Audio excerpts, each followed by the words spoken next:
Vamos a hablar de algo que también es supremamente importante. Sé que durante todo este congreso se ha hablado de hipertensión arterial, pero dentro del paciente hipertenso hay uno de una denominación importante que es el paciente hipertenso que llamamos nosotros resistente, y para lo cual tiene que tener un enfoque diferente. En el enfoque de un médico de atención primaria que está haciendo una clínica o está manejando con una clínica de hipertensión arterial, una recomendación general sería, si usted se enfrenta a un paciente con hipertensión arterial que llamamos nosotros resistente, asesórese de un experto, en ese caso de un especialista, tratando de identificar qué está sucediendo con ese paciente. Sabemos que la hipertensión arterial afecta a un número importante de pacientes. Ya sabemos de que la hipertensión como tal es un factor de riesgo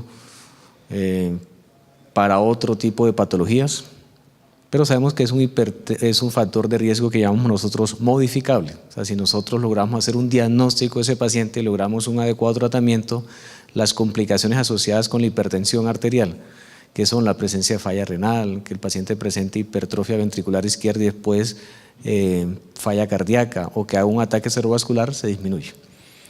Y eso es importante porque definitivamente el ataque cardíaco, el ACV y la hipertensión en este momento, en este editorial de este importante editor de esta revista, que es el JACC, son las principales causas de muerte en países industrializados. Y tratando de identificar estos factores de riesgo fundamentados en la literatura, que describe que el 40% de las personas mayores de 25 años podrían ser en algún momento de su vida hipertensa, que las cifras de hipertensión arterial se podrían acercar en el 2008, que es un aumento importante a 1 billón. La hipertensión sistólica se ha aumentado en los países de ingresos bajos. Estas asociaciones en conjunto, la AHA, el American College, la Federación Mundial del Corazón, han establecido unas metas, y de pronto ustedes en unas charlas de hipertensión ya han visto que hay unas metas para Latinoamérica, que es el famoso 2020. Ellos establecen el 25-25, 2020 porque en algún momento se consideró de que podría ser un poco más rápido y de pronto una meta más cumplible que el 25. Y en esa orden de ideas, uno de los porcentajes es disminuir en un 25% la prevalencia de hipertensión arterial, y con eso disminuiríamos todo lo que tiene que en este momento está sucediendo a nivel del mundo, que es la muerte asociada con enfermedades cardiovasculares. Pero como no podemos trabajar un solo factor de riesgo como lo vimos anteriormente, debemos trabajar en el consumo de alcohol, 10%, grasas saturadas 15%, trabajar e intensificar sobre el control del peso y la obesidad, disminuir el sedentarismo, el colesterol alto en un 20% y el tabaquismo. En ese momento o en ese concepto, si se maneja todo de un punto de vista integral, los resultados van a ser mejores. ¿Cuáles son los objetivos del tratamiento de manera rápida antes de ingresar al concepto de hipertensión arterial resistente? Es que uno trabaja o trata a un paciente hipertenso, pero el objetivo global es la máxima reducción de ese riesgo total de morbilidad y mortalidad cardiovascular. Y para eso necesitamos un control global de los factores de riesgo. Dentro de eso se incluye el control adecuado de la hipertensión, del tabaquismo y la hipertensión. Sigue siendo válida tener unas cifras de presión arterial, ¿sí? Ustedes se acuerdan la clasificación del 7º comité. El 8º comité no comenta nada de eso, pero asume uno de que esa clasificación es válida. Las guías europeas 2013 siguen hablando del concepto de óptima, normal, alta, normal, pero definitivamente la hipertensión arterial está dada por cifras, y esas son las cifras a las cuales uno debería trabajar, a pesar de que hay muchos que dicen que no hay que seguir números, cifras, pero entendiéndola bien, uno puede trabajar sobre ciertos valores. Ya vimos unas metas de LDL, hay unas metas de hipertensión arterial a las cuales queremos cumplir. Lo que estamos viendo es que ese cumplimiento sí es lo más difícil que le toca al grupo médico. Lo que debemos acabar es esa inercia médica, el paciente que llega al consultorio y la secretaria, el señor no ha entrado y ya la secretaria le está haciendo la misma fórmula de los meses anteriores, de los 3 meses, sin tomar la atención arterial. Contra eso es lo que debemos nosotros trabajar, estimados colegas. O sea, hay que El paciente debe ingresar, hacer un examen adecuado, determinar que no haya algunos factores de riesgo adicionales, que su examen físico no haya cambiado nada, se revisa el tratamiento y basado en lo que encontremos en el examen físico en el interrogatorio habrá que hacer un reajuste. ¿Para qué? Para evitar lo que está sucediendo de que definitivamente hay un grupo de pacientes de que sí es difícil controlarlo y no vamos a necesitar un medicamento sino suma de medicamentos.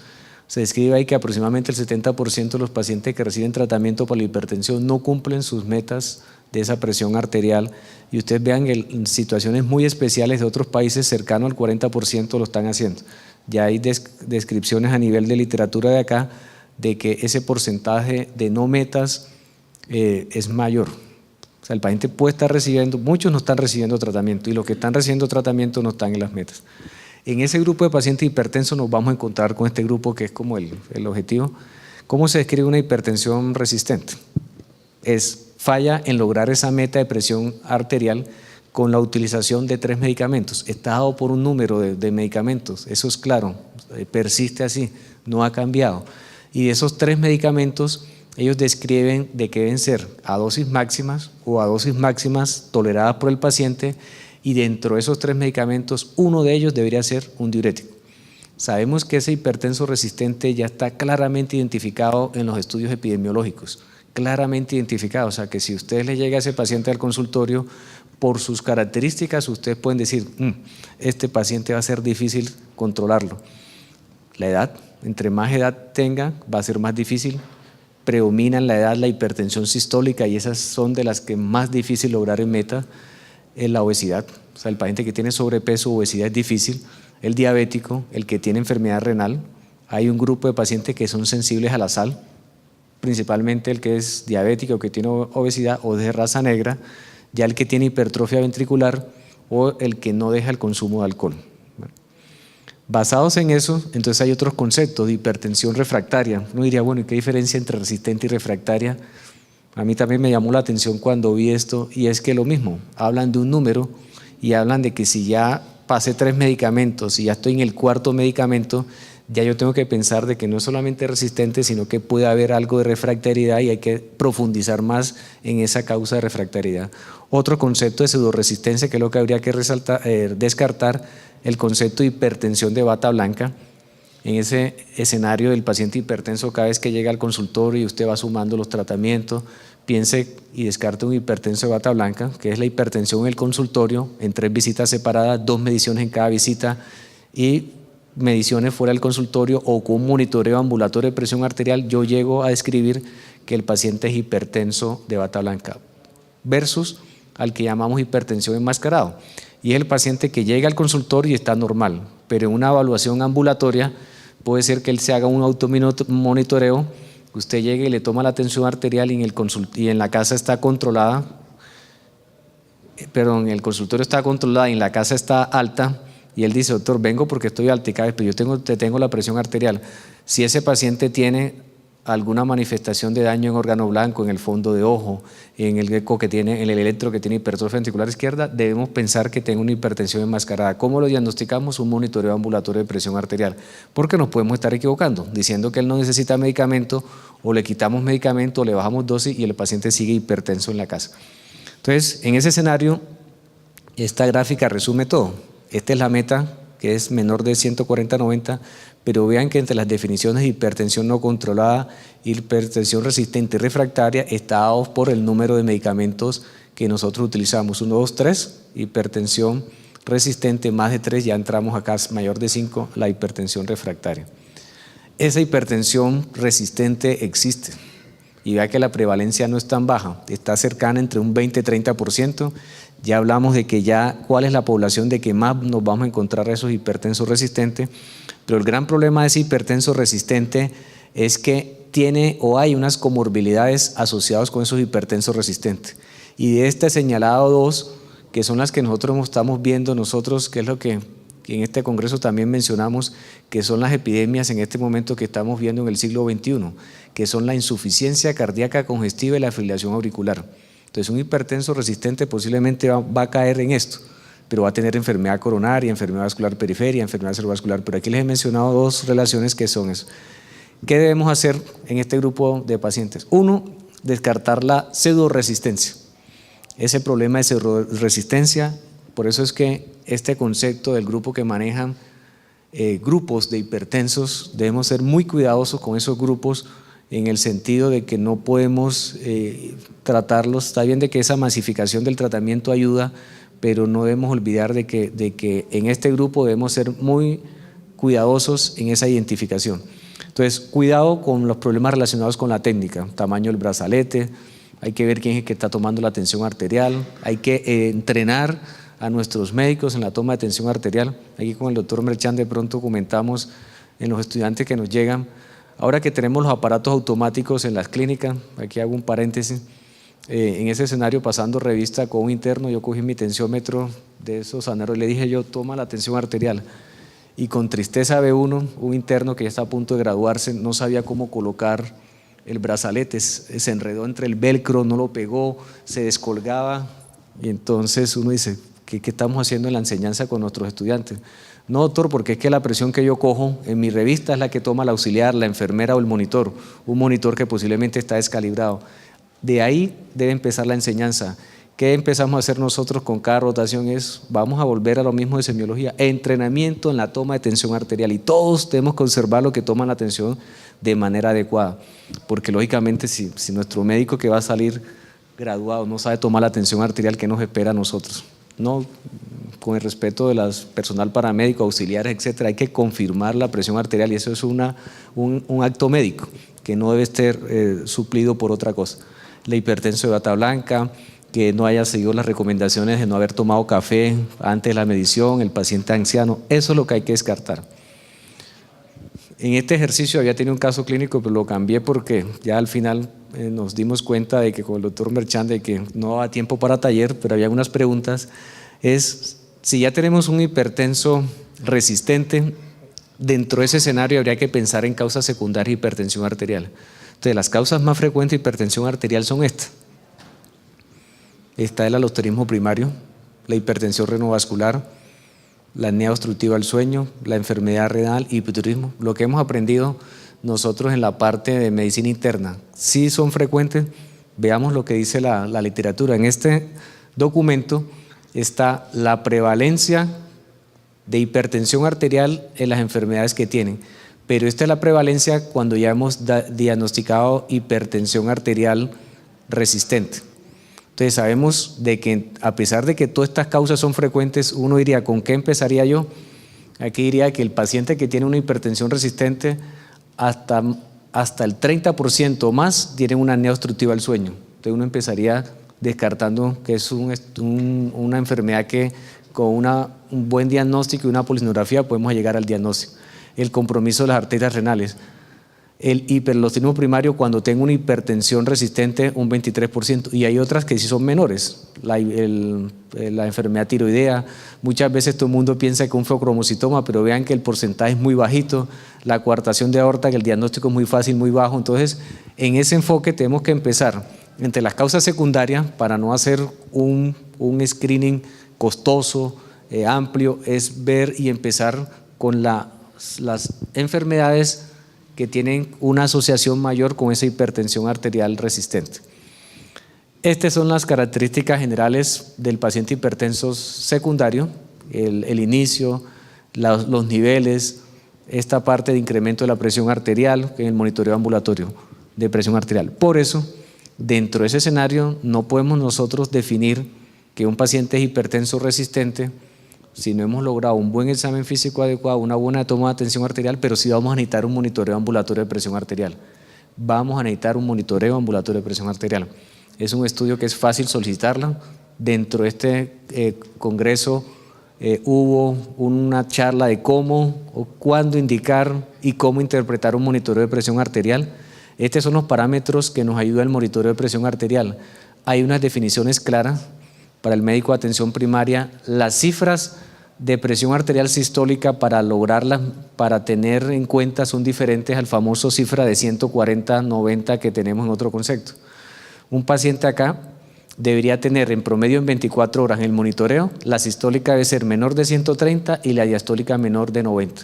En el diurno 135 y 85 y en el nocturno menor de 120 y menor de 70. ¿Qué quiere decir eso? De que en la interpretación del monitoreo de presión arterial no es el punto de corte igual que tenemos cuando nosotros tomamos la presión arterial, primera enseñanza. Lo segundo es que nos ayuda y nos brinda otra información. Este monitoreo nos habla de las cargas de presión. Ojo, en el día el paciente puede tener unos picos de presión arterial, toca identificar si es en la mañana, en la noche y en qué condiciones. Presión de pulso, un examen, una evaluación muy clara. Ya sabemos que hasta 50 milímetros de mercurio. Entre más alto sea esa presión de pulso, nos habla de rigidez arterial y nos ayudaría a poder identificar qué medicamento le vamos a colocar a nuestro paciente. La frecuencia cardíaca y los aparatos nuevos de monitoreo ambulatorio de presión arterial nos ofrecen unas variables que los tradicionales no ofrecen. Es importante que lo tengamos. Entonces, cuando tengamos el aparato, veamos si nuestro reporte que nos llegó nos interpretan esto, que es el índice cardíaco, la resistencia vascular sistémica y la velocidad de onda de pulso, que está muy relacionada con la presión de pulso y velocidad de onda de pulso, para poder tomar unas decisiones de cuál es el paciente que va a necesitar un reajuste de tratamiento. Es tan importante el monitoreo de presión arterial que en este ejercicio que les pongo yo acá, es un paciente que uno diría, bueno, ¿qué nos ayudaría este monitoreo de presión arterial? Estos son los límites de presión arterial, aquí está sobre el límite que hemos dicho, pero él tiene un comportamiento que es durante la noche, debe haber una disminución de la presión arterial sistólica y diastólica que debe estar en un rango entre un 10 y un 20%. El paciente que no tiene ese descenso o incluso se eleva más de lo normal, ese paciente hay que sospechar una entidad. ¿Y cuál sospecharían ustedes? Un paciente que tiene una no disminución de la presión arterial en la noche, incluso se le aumenta la presión arterial, hay que pensar en la apnea del sueño. Entonces vean que el monitoreo nos sugiere además qué patología de base por el cual ese paciente no se controla.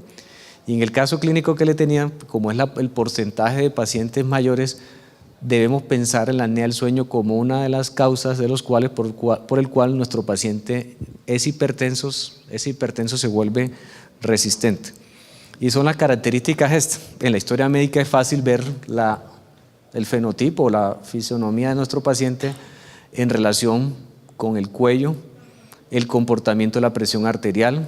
Ya sabemos que tienen la obesidad, son pacientes que tienen edema periférico, a veces es una causa de edema y el paciente llega a la consulta, doctor, venga, ¿por qué veo por edemas? Uno piensa, ¿no?, que falla cardíaca, problema de alteración renal, y uno no sabe que la apnea del sueño es una de las causas principales, y si el paciente es hipertenso, a veces le echamos la culpa al medicamento. Y hacemos el monitoreo, la polisomnografía, y si tiene que llaman índice de apnea hipoapnea mayor de 15, ya estaría moderada o severa. Ronquera, es el paciente que tiene cefalea matutina, es el paciente que se duerme conduciendo, falta de concentración, irritabilidad e incremento de la frecuencia de accidentes automovilísticos por eso. Entonces, estimados doctores, si vemos esa consideración, dice, ese paciente le falta, debe tener su monitoreo de presión arterial y su polisomnografía, hacemos el diagnóstico y volvemos. El otro caso que le tenía es el de hiperaldosteronismo primario. Voy a colocar aquí los más frecuentes. Uno dice, ¿cuáles son las principales características para tener en cuenta? Ven acá que no es difícil. Lógicamente, casi que esto nos tocaría el apoyo de un especialista, que tendría que ser un internista o un internista cardiólogo. A veces el grupo de endocrinología nos ayuda en este caso, y es el monitoreo de presión arterial nos hace sospechar que la hipertensión es severa, no está la disminución nocturna, y el paciente podría ser una mujer con fatiga, debilidad muscular, poliuria, polidipsia y constipación. Definitivamente para hacer este diagnóstico sí necesitamos un perfil bioquímico, y son las relaciones que vemos nosotros acá para poder determinar lo que llamamos nosotros la actividad de renina plasmática, la concentración de aldosterona y la relación que se llama aldosterona-renina. Si ese paciente tiene la actividad de renina plasmática disminuida, si tiene concentración de aldosterona plasmática aumentada y la relación está aumentada, hay que pensar de que tiene algo a nivel de las suprarrenales. Ahí es donde se solicitaría una tomografía, una resonancia, y si ya hay una masa, habría que ver si hay lateralización o no para ver si es necesario hacer una cirugía para extraer ese tumor. Te vean de que hay unas ayudas, ya eso sería un poco más, pero no hay que olvidar que hay un perfil de pacientes. ¿Cuál es el otro grupo grande que quería nosotros recordarles? El famoso estenosis de arterias renales. Eso es importante tenerlo en cuenta porque en el examen físico pueden haber algo que nos sugiera. A veces cuando estamos evaluando el paciente hipertenso se nos olvida hacer la toma en ambos brazos, el fondo de ojo, pulsar los pulsos, palpar los pulsos periféricos, la toma de tensión arterial en miembros superiores y miembros inferiores, todo eso cuando estamos pensando, no de rutina, sino cuando estamos pensando en un paciente secundario. Y aquí hacer una auscultación a nivel abdominal por si hay la presencia de soplos, que nos podrían ayudar a que el paciente tenga una hipertensión secundaria asociada. Es un paciente, como la estenosis renal, pueden ser dos enfermedades. El paciente adulto que tiene enfermedad aterosclerótica de las arterias renales, pero también puede ser una enfermedad que se llama en mujeres, que se llama fibrodisplasia de las arterias renales. Si es el paciente adulto, vamos a encontrar de que es fumador, diabético, tiene aterosclerosis. Ese paciente que le inicia un inhibidor de la enzima convertidora y el paciente enseguida la función renal se le altera, eso nos puede hacer sospechar ese paciente anciano que nos ingresa a la urgencia o a la unidad de cuidados coronarios presentando lo que se llama edema pulmonar flash recurrente o empeoramiento en su cuadro físico general. ¿Qué examen nos recomienda? Empezamos con un medicamento, un estudio no invasivo que podría hacer eso, o nos vamos con una angiotomografía o con una resonancia y vemos si el paciente tiene una estenosis unilateral o bilateral. La bilateral es la que más alteraciones se produce cuando utilizamos inhibidores de la enzima convertidora. Entonces vean ustedes de que en las principales 3 casos clínicos que le hemos comentado nosotros, descartando la pseudoresistencia, haciendo un adecuado monitoreo de presión arterial, son 3 situaciones que hay que tener en cuenta. El paciente que tenga una apnea del sueño, el paciente que tenga un hiperaldosteronismo y el paciente que pueda tener una estenosis de arterias renales.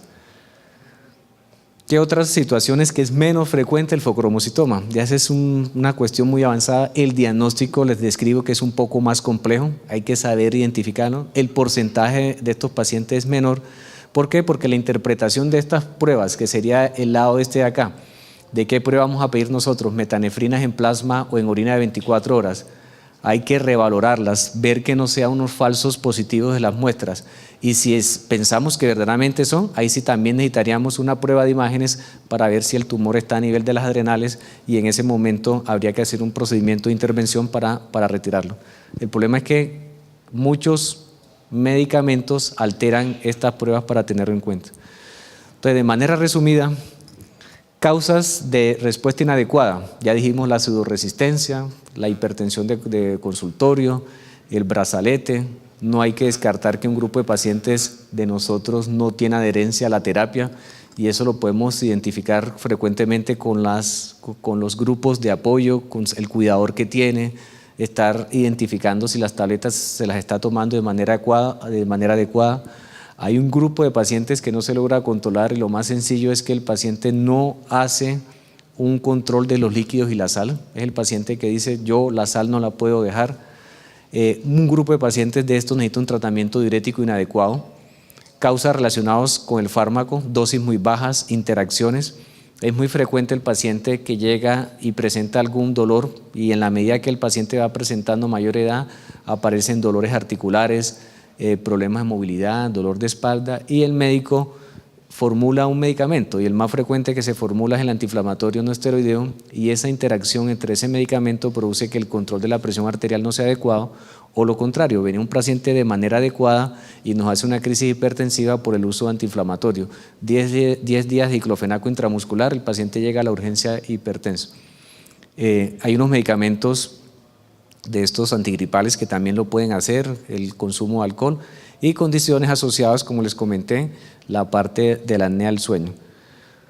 La ventaja del monitoreo de presión arterial versus el monitoreo en casa, los dos ayudan, pero definitivamente lo que debemos hacer nosotros es pensar que la hipertensión arterial como enfermedad o como patología o como factor de riesgo es multifactorial, poligénica, o sea, hay muchos factores involucrados, desde factores ambientales y genéticos, hábitos en el estilo de vida, los fenotipos y ya directamente la presión arterial.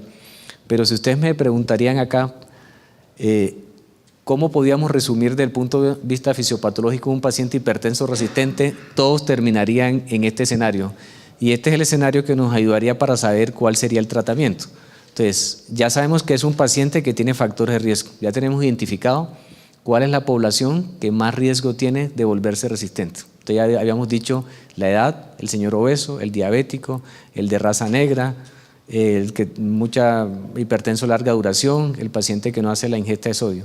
Pero independiente de que tenga un compromiso renal, de que tenga sensibilidad a la sal, que haya más retención de agua y líquido, y a nivel vascular que tenga alteración endotelial, rigidez arterial, todos van a terminar con estos dos parámetros. Y estos son importantes porque los medicamentos que utilicemos, ya habiendo eliminado causas directamente secundarias que pudieran ser corregibles, por ejemplo, el que tiene el tumor a nivel del suprarrenal y lo opero, el del feocromocitoma y el extraigo, en el manejo debemos tener en cuenta estas dos variables. El paciente que tiene expansión de volumen y en ese caso restricción de sal, líquidos, y deberíamos tener un diurético. Por eso es que siempre hay que utilizar un diurético. Y en el otro, medicamentos vasodilatadores que hay que aprenderlos a utilizar muy bien para mejorar esta remodelación vascular para lograr el adecuado control de la presión arterial. Aquí tenemos las indicaciones de mapa. Dentro de toda esta lista de indicaciones está la hipertensión resistente. Entonces, les toca un paciente en este escenario, no olviden enviarle su monitoreo ambulatorio de presión arterial. Aquí hay otras causas, el fenómeno de bata blanca, hipertensión enmascarada, sin un monitoreo de presión arterial no lo podemos hacer. Este es el rendimiento diagnóstico y vemos que de estos exámenes, claro que vamos a mandar que el paciente se haga automonitoreo en casa, pero el que más rendimiento los da para el hipertenso resistente, para excluir la hipertensión, es el monitoreo ambulatorio de presión.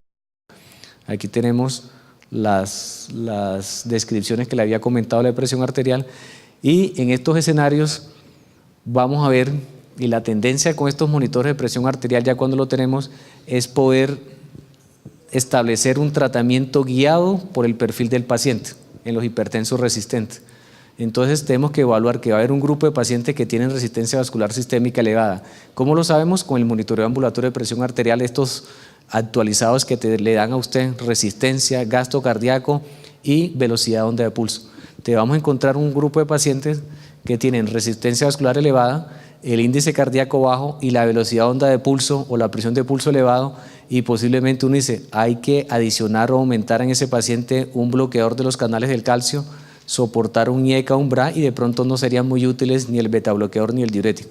En otro escenario, el paciente que tendría resistencias bajas, el índice alto, velocidad de pulso un poco bajo, ahí posiblemente no sería muy bueno ni el diurético ni esto, sino sería adicionar un beta bloqueador o un agonista central. Entonces se vuelve o se convierte en un escenario de esos hipertensos resistentes es en la parte metabólica, o sea, la parte de individualización de cómo es el manejo. Y esta gráfica final del hipertenso resistente se dirige a eso. Y es el paciente donde ya nosotros, es una manera simplificada de ver la cosa, pero muy útil este algoritmo. Es el paciente que ya identifiqué en la oficina o mandé una prueba de monitoreo ambulatorio de presión arterial por 24 horas y definitivamente confirmé que el paciente es hipertenso.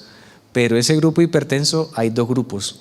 El paciente que ya tiene por definición la presión arterial, pero tenemos una presión de pulso mayor o igual a 63, es anormal si es mayor de 50 y no se encuentra lo que llama, no tiene un descenso nocturno de la presión arterial en el monitoreo ambulatorio de presión arterial o tiene un aumento de la presión arterial. Si eso se da y la velocidad de onda de pulso es mayor de 10, primero que todo, excluir hipertensión secundaria. Entonces es una manera de poder identificar con la clínica, con el monitoreo de presión arterial, cuál es el paciente que yo voy a intentar excluir hipertensión secundaria para que no se convierta un aumento de estudios que podrían salir muy costosos. Segundo, es modificar los factores de vida, trabajar en la adherencia del paciente y evitar que no haya interferencia. Mientras que si la presión de pulso no es muy alta y esta velocidad tampoco, lo primero que hay que excluir es que el paciente no tenga una adherencia a los tratamientos que está tomando. Entonces, como conclusión, esta es la parte final del mensaje que quería yo trasladarle en estos pacientes hipertensos resistentes. Y en relación con el tratamiento, ¿qué hacemos? Ya que hemos descartado lo secundario, hemos tratado lo secundario, hemos eliminado, nos quedan 4 pasos. El primer paso, muchas veces nos guiamos por un algoritmo y ese algoritmo es identificar de acuerdo a la edad del paciente qué medicamentos empezamos. Por ejemplo, si el paciente es mayor de 55 años y nos seguimos por la recomendación de las guías del Reino Unido, a pesar de que existen otras guías, ese paciente dentro del tratamiento inicial debía tener un calcio antagonista o un diurético tiacídico o tiacídico light, que es la que llamamos nosotros la clortalidona. Primer paso. Si el paciente es menor de 55 años, ese paciente podíamos iniciarlo con un IECA o un bloqueador de los receptores de la angiotensina 2. Pero de manera rápida, si es un hipertenso resistente, eso no va a ser suficiente. Pasamos al segundo paso, y es la asociación de los dos, que es asociar el IECA o el bloqueador de la angiotensina 2 más el calcio antagonista. Esa combinación en los diferentes estudios se convirtió en un medicamento que ayuda a controlar bien la tensión arterial y por un estudio que fue la Complex nos ayuda a definir de qué es el que más resultados en disminución de mortalidad cardiovascular. Pero posiblemente no sería suficiente. Entonces, cuando el paciente nos va a llegar a nosotros, que seríamos el paso del experto o el especialista, debería tener las dosis máximas toleradas de calcio antagonista, las dosis máximas toleradas de un IECA umbra sumado a un diurético. Y ojalá ese diurético fuera un diurético tipo clortalidona, o si no se le pone tiacídico tipo hidroclorotiacida. Esos 3 medicamentos. Ya con esos 3 medicamentos uno dice, verdaderamente ese paciente es hipertenso. ¿Qué ve uno de manera frecuente también? Son combinaciones no adecuadas de 3 medicamentos y lo que falta es hacer las combinaciones de manera adecuada. Y en cuarto paso de medicamentos, las últimas guías en este momento colocan la espironolactona. Entonces casi que uno sugeriría de que cuál paciente ustedes irían a remitir al especialista. El paciente que luego de verificar adherencia y todo lo demás, que tenga IECA umbra, calcio antagonista, un diurético y tenga espironolactona y el paciente sigue con presión arterial elevada, confirmada con un monitoreo ambulatorio de presión arterial, llame a su médico y ese sería el grupo de pacientes dentro de ese grande que tendrían ustedes 100 pacientes, 20 de esos, 10 o 5 son los que irían a remitir ustedes para que un especialista inicie un estudio detallado. Bueno, muchas gracias, agradecer la asistencia, sabemos que es un momento difícil, pero... Y la última charla que vamos a tener en la tarde de hoy es un tema supremamente interesante porque en este momento tenemos varias alternativas para este grupo de pacientes que tienen hipercolesterolemia familiar. Tenemos